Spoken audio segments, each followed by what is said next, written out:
Hey, I'd like to welcome you to another episode of Mission Matters. My name is Adam Torres, and if you'd like to apply to be a guest on the show, just head on over to missionmatters.com and click on Be Our Guest to apply. All right, so today I have Manik Suri on the line, and he's founder and CEO of Therma. Manik, welcome to the show. Adam, it's a pleasure to be here. Thanks for having me. All right, Manik. So we have a big topic today. So how entrepreneurs could shape the climate change battle. So big topic to cover today. And excited to get your views on this. And just to get this started, we'll start this show the way we start them all with our Mission Matters Minute. So Manik, we at Mission Matters, we amplify stories for entrepreneurs, executives, and experts. That's our mission. Manik, what mission matters to you? Love the question, and something I spend a lot of time thinking about as an entrepreneur. I'm focused at Therma on building solutions around the cooling crisis. When we think about the climate change battle, there are a lot of problems that make up that kind of massive, looming societal challenge of global warming being untenable to live in. Cooling is one of them. Cooling is a sector, when you think about refrigeration and air conditioning, that most of us take for granted. And we don't necessarily spend a lot of time thinking about it because it's been around for as long as most of us can remember. But it turns out that cooling is fairly new, fairly resource expensive and intensive, and growing massively. And so I'm really focused on ways to create clean cooling. Cooling today is almost 10% of all emissions. And it's growing at close to 20% year over year because of the developing world. Now, those numbers, you don't have to be a scientist or a mathematician to realize that that's not sustainable. If we're going to massively increase cooling, we have to make it more efficient and cleaner. And that's our mission at Therma, and that's what I'm thinking about every day these days. So I do want to go further on this topic and learn more about Thermo. But first, tell us, how did you get started as an entrepreneur? What was the inspiration for starting this company? Yeah, absolutely. I think that there's always a kind of a founding story, but sometimes the path is, a series of twists and turns. And so looking back, I could say the journey all makes sense. At the time, it was a series of twists and turns. I started out working in technology, coming out of work in finance and government. So I, early on in my career, worked in finance at a big investment firm called D.E. Shaw, based out of New York. Went to work in the Obama administration as a junior guy on the economic policy team in the White House. And I met a woman there, Beth Novick. She was the deputy CTO of the White House, and she was a former lawyer, as she likes to joke, a recovering attorney like I am. And she had started working at the intersection of technology and government and thought there were opportunities to build tech to improve problems around the public sector.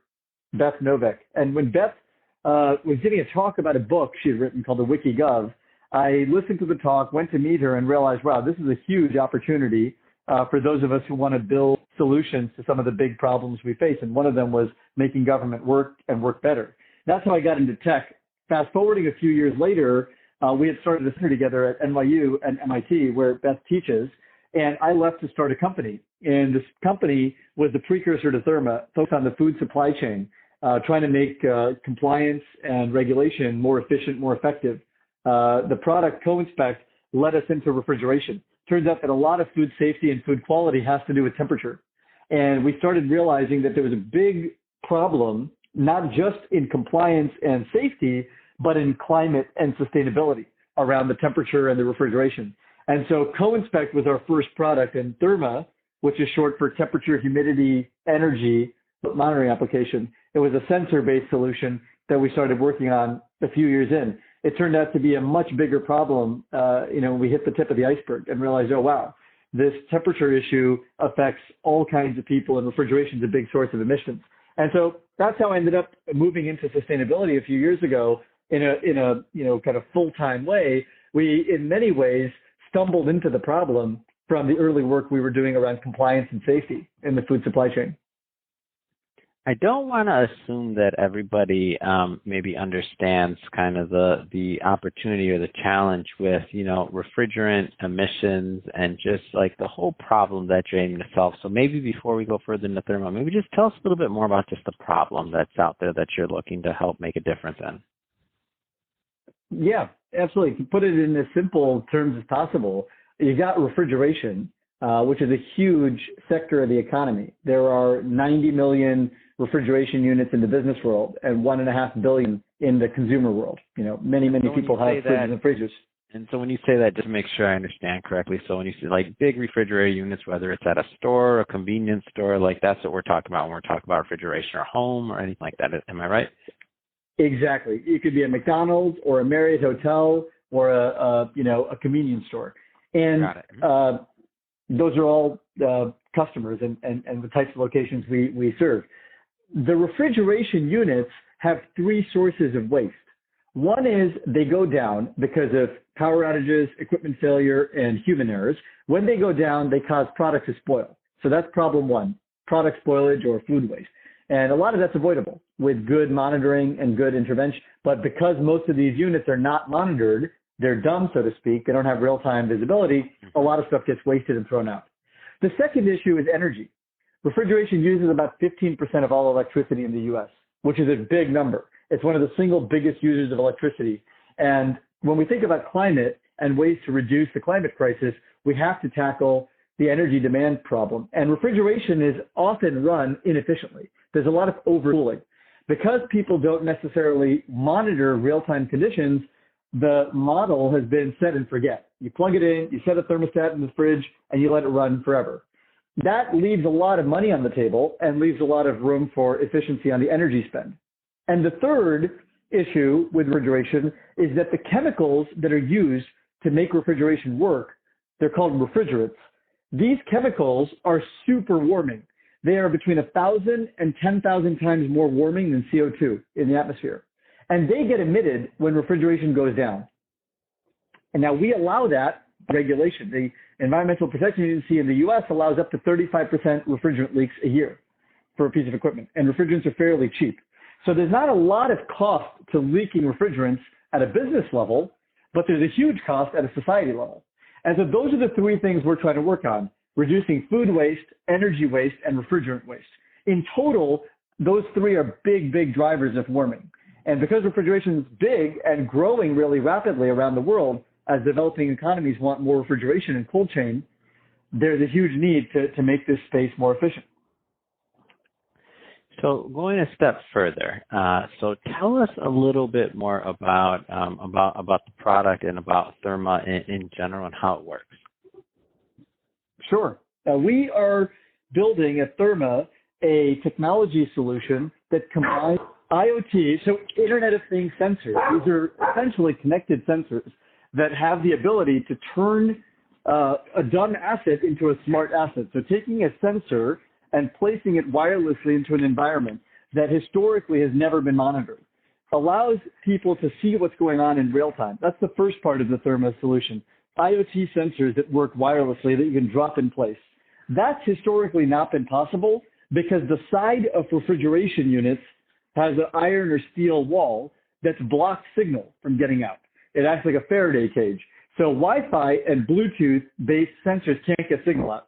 We use a new type of technology that's using long-range radio. And so we can get signal out of the inside of a fridge or freezer wirelessly. The second thing we do is analyze that data to provide learnings and pattern recognition. So it turns out that when you're looking at tons and tons of equipment over a lot of time, you realize certain items are being overcooled, or there are patterns in the data, like at night on a Friday, every Friday between 1 and 3 a.m., there might be a spike in the temperature for an hour and a half. It turns out someone is coming to do cleaning or inventory and leaving the door of a walk-in open for an hour, just bring shelf life and burning energy.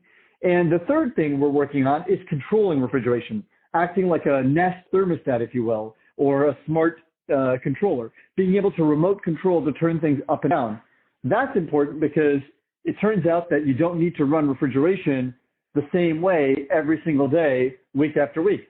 When it's hot outside versus when it's cold outside, you might be able to run refrigeration differently.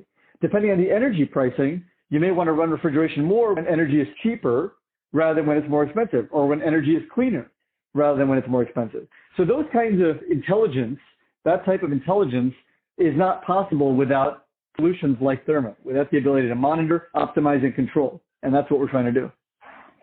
And so it really sounds like you're, really creating some win-win type situations, because obviously it's good for the earth, right? Less waste essentially in running these units. It's definitely good for the proprietors, whether it's a large company or whoever, because the downtime, the food waste, all the things that you said there, like if it's a as you mentioned, like a dumb machine or a dumb asset that's not online, that's not really being monitored, or the capability to monitor it wasn't really there in the past. Then you can't really optimize it. But by bringing these machines online, so to speak, then you're able to optimize and make them more efficient, which then returns, back to that savings and cost back to the proprietors. So it looks like everywhere, like up and down the chain here, like it's a pretty winning solution. Am I off on anything here? That's what we like to believe, Adam.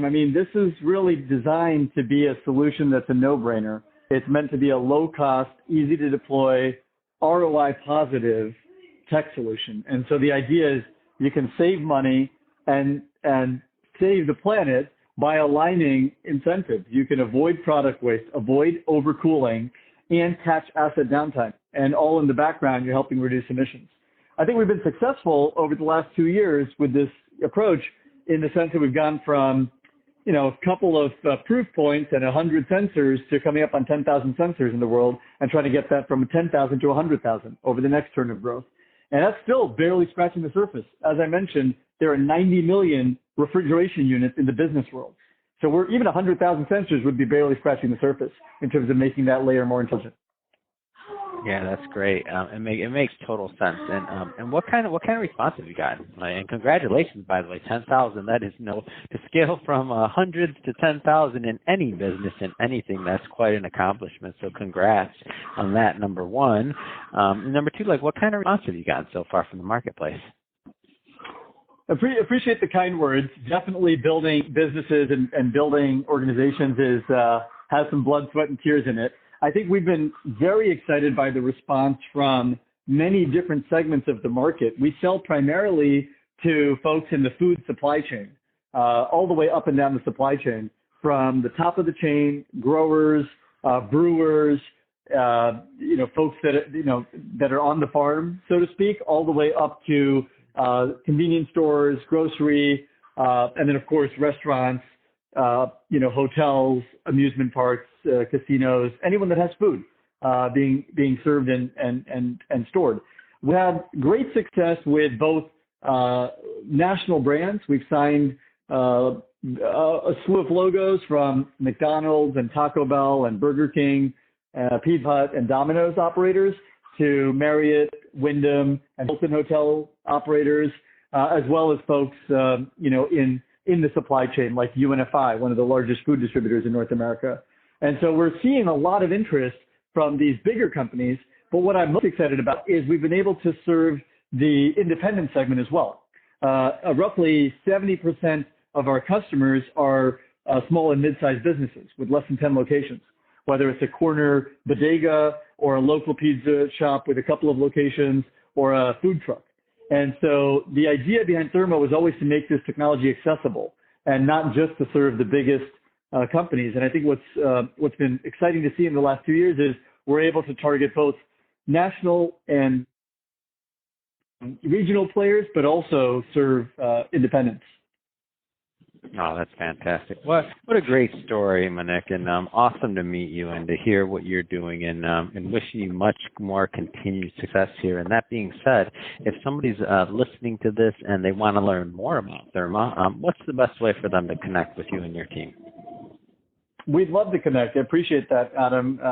We've got an online presence, and I'm always looking to connect with potential partners and team members and anyone who's interested in learning more. Please feel free to email me directly. My email is Manik, MANIK, @hellotherma.com. That's Manik @hellotherma.com. Or you can check us out on social, on hellotherma.com, at LinkedIn, Twitter, and Facebook. We've got a dozen jobs open on the team. We're based in the San Francisco Bay Area, but hiring remote. We're raising another round of venture capital and always looking to meet potential partners. So definitely reach out. Thanks for the time today. Amazing. Well, thank you again. And to the audience, as always, thank you for tuning in. We'll put in all that information that Manik gave in terms of websites, stuff like that in the show notes so that you can just click on the link and head right on over. And if this is your first time with Mission Matters, we're a platform dedicated to really amplifying the voices of entrepreneurs, executives, and experts, having them share why they do what they do, like what gets them fired up to go out there into the marketplace and really to make a difference. If that's the kind of content that you're into, we definitely invite you to subscribe to the show. We have many more mission-based entrepreneurs and executives coming on the line, and we don't want you to miss a thing. And Manik, again, really been a pleasure having you on the show, and wishing you much more continued success. Thanks much, Adam. Happy New Year to everyone. Good luck with 2022. Thanks for having me.